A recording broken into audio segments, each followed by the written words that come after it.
Good morning students. हमने chapter 1 history के अभ्यास के प्रश्न उत्तर और 5 नंबर वाले इम्पोर्टेंट क्वेश्चन आंसर्स कर लिए हैं। आज हम इसके 2 नंबर वाले और एमसीक्यूज जो बनते हैं वो डिस्कस करेंगे। आपका फर्स्ट क्वेश्चन है, पुरातत्वविद वैज्ञानिक कौन होते हैं। इसके बारे में हमने कई बार चैप्टर में पढ़ा है। आर्कियोलॉजिस्ट जिसको हम बोलते हैं, तो ये कौन होते हैं?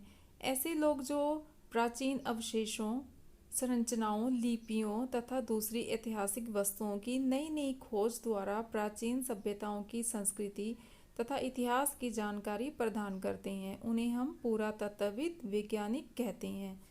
इन्हें हम इंग्लिश में क्या बोल सकते हैं? आर्कियोलॉजिस्ट। चार्ल्स डार्विन के विकास के सिद्धांत के बारे में आप क्या जानते हैं? चार्ल्स डार्विन एक प्रसिद्ध पुरातत्व वैज्ञानिक थे। उन्होंने एक पुस्तक लिखी थी, ओरिजिन ऑफ द स्पीसीज। उस पुस्तक का जो प्रथम संस्करण था और उसकी जो 1250 प्रतियां उसने बनवाई, वो हाथों हाथ बिक गई। ये बुक इतनी फेमस हुई कि फटाफट इसकी जो प्रतियां थी वो बिक गई। डार्विन ने अपनी इस पुस्तक में स्पष्ट किया कि इस पृथ्वी पर जीवों का क्रमिक विकास हुआ है।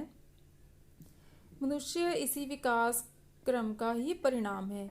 आज के वैज्ञानिक भी जीवों के क्रमिक विकास की अवधारणा को मानते हैं। आरंभ में तो डार्विन के इस सिद्धांत का भारी विरोध हुआ था, परंतु डार्विन ने तथ्यों को एकत्रित करके यह सिद्ध कर दिया कि जीवित पौधे, मनुष्य तथा जानवर सभी का क्रमिक विकास हुआ है। तो हमने इसके बारे में पहले भी डिस्कस किया था कि उन्होंने जो अपनी पुस्तक ओरिजिन ऑफ द स्पीसीज लिखी थी 1859 में, उसका भारी विरोध हुआ, लेकिन बाद में इस पुस्तक में दिए गए विचारों को मान लिया गया था। क्वेश्चन नंबर 3, जीवाश्म से आप क्या समझते हैं?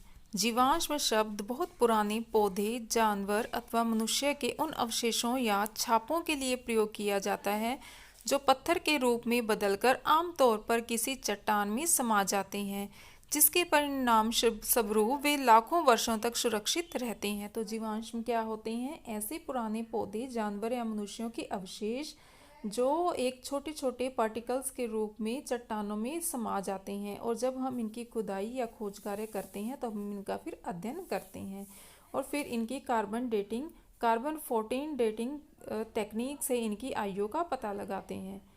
क्वेश्चन नंबर 4, प्रजाति या स्पीशीज से आप क्या समझते हैं? ये वर्ड हमने चार्ल्स डार्विन की पुस्तक ओरिजिन ऑफ द स्पीसीज में पढ़ा। प्रजाति या स्पीसीज से अभिप्राय जीवों के ऐसे समूह से है जिसके अंतर्गत नर और मादा अपनी अगली पीढ़ी को उत्पन्न करते हैं और यह पीढ़ी भी आगे चलकर अपनी जैसी संतान उत्पन्न करने में समर्थ होती है। परंतु एक प्रजाति के जीव दूसरी प्रजाति के जीवों के साथ मिलकर संतान उत्पन्न नहीं कर सकते। तो प्रजाति क्या होती है?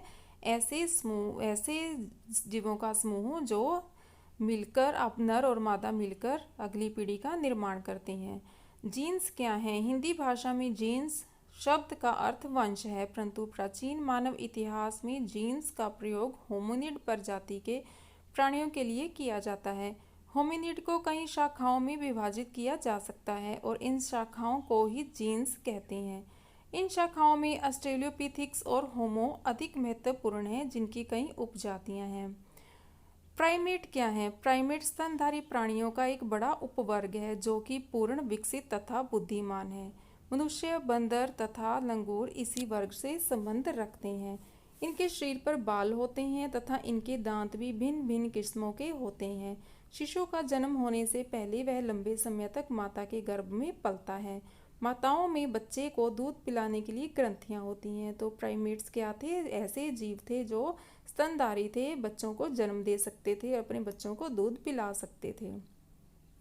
होमो शब्द से क्या अभिप्राय है? यह भी शब्द हम कई बार पढ़ चुके हैं, तो इसका भी आपको आंसर अच्छी तरीके से याद होना चाहिए। होमो शब्द लातीनी भाषा का शब्द है जिसका अर्थ है आदमी।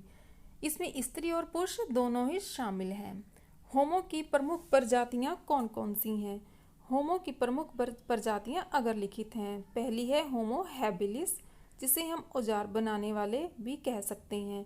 होमो इरेक्टस, सीधे खड़े होकर पैरों के सहारे चलने वाले मानव। और तीसरी है होमो सेपियंस, चिंतनशील, यानी कि ऐसा मनुष्य जो सोच विचार करने की शक्ति रखता था।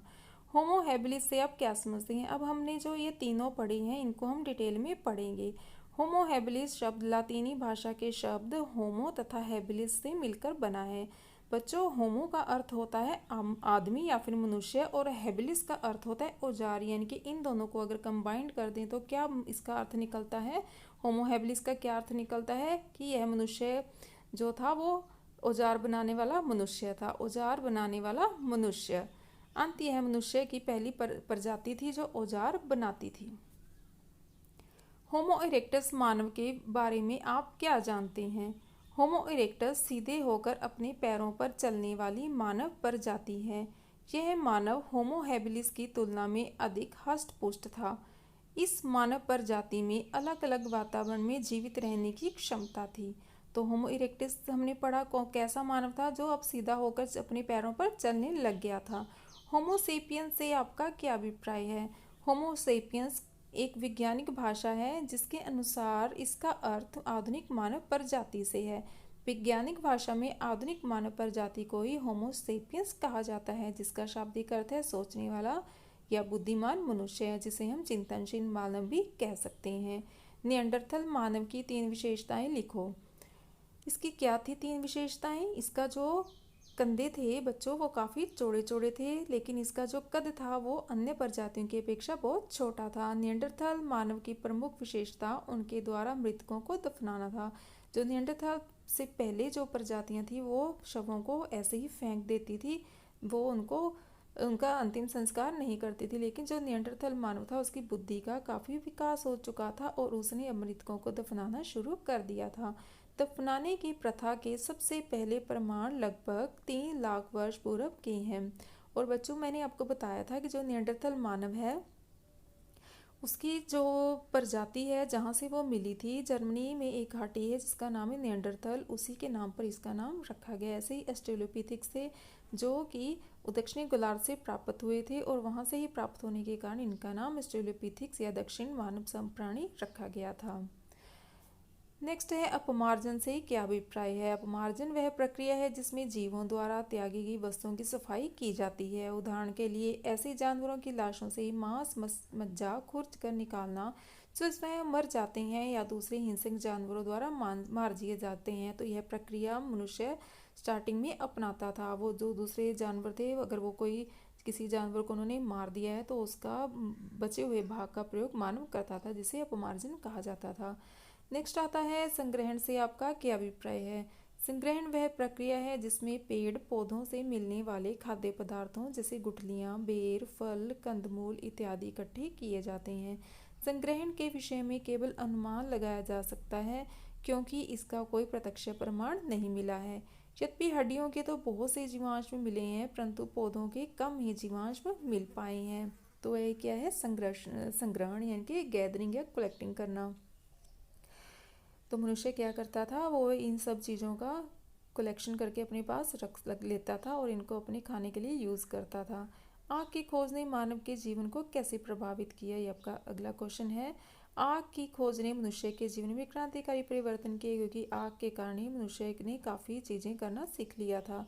मानव जीवन पर इसके निम्न प्रभाव पड़े, आइए देखते हैं इसके प्रभाव। आग के माध्यम से मनुष्य ने स्वयं को ठंड और जानवरों से बचाया। आग की खोज के बाद मनुष्य अपना भोजन भूनकर और बाद में पकाकर खाने लगा। इसके परिणाम स्वरूप भोजन आसानी से पचने लगा और मनुष्य दिमागी तौर पर अधिक तेजी से विकसित होने लगा। 16 क्वेश्चन है, पहिए की खोज का मतलब बताइए। अब आग के बाद उसने एक महत्वपूर्ण खोज और की, वो थी खोज पहिए की। तो पहिए ने भी मनुष्य के जीवन को पूरी तरह से बदल दिया था। पहिए की खोज से मनुष्य के जीवन में बहुत ही अद्भुत परिवर्तन आए। इसके उपयोग से अलग अलग प्रकार की गाड़ियां बनी जिसके द्वारा मनुष्य के लिए एक स्थान से दूसरे स्थान पर आना जाना सरल हो गया। इसके अतिरिक्त सामान को भी वो एक स्थान से दूसरे स्थान तक ले जा सकता था। उसके लिए सब काम आसान हो गए। कुम्हार भी जो थे वो पहिए का प्रयोग चाक के रूप में करने लगे और इससे वो बर्तन बनाने लगे। कपास से ही जो सूत बनाना आसान हो गया था। अंत यह खोज मनुष्य के जीवन के लिए बहुत ही महत्वपूर्ण थी। क्वेश्चन नंबर 17, संजातीय वृत्त से आप क्या समझते हैं? संजातीय वृत्त में प्राचीन समय के समूहों का विश्लेषण किया जाता है। तो संजातीय वृत्त क्या होता है? जिसमें हम प्राचीन समय के जो समूह हैं उनका विश्लेषण करते हैं। उसमें क्या क्या चीज़ें आती हैं? उसमें उनका रहन सहन, खाना पीना, रोजगार और साधन के तकनीकों का पता लगाया जाता है। इसके साथ साथ उनके द्वारा किए जाने वाले क्रियाकलापों, रीति रिवाजों का अध्ययन भी किया जाता है।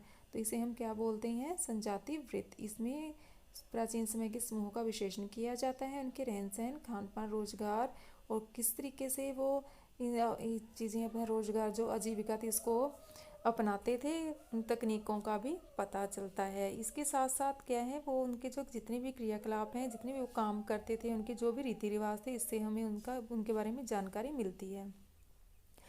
तो बच्चों, आज ये आपका चैप्टर समाप्त हो गया है। तो इसके बाद आपके सामने आएंगे MCQs, जिनका आंसर आपने खुद ही देना है। तो इस चैप्टर को आप रिवाइज़ करें, इन क्वेश्चंस को रिवाइज़ करें और आगे दिए गए MCQs का आप खुद ही आंसर ढूंढें और उन्हें करें। धन्यवाद।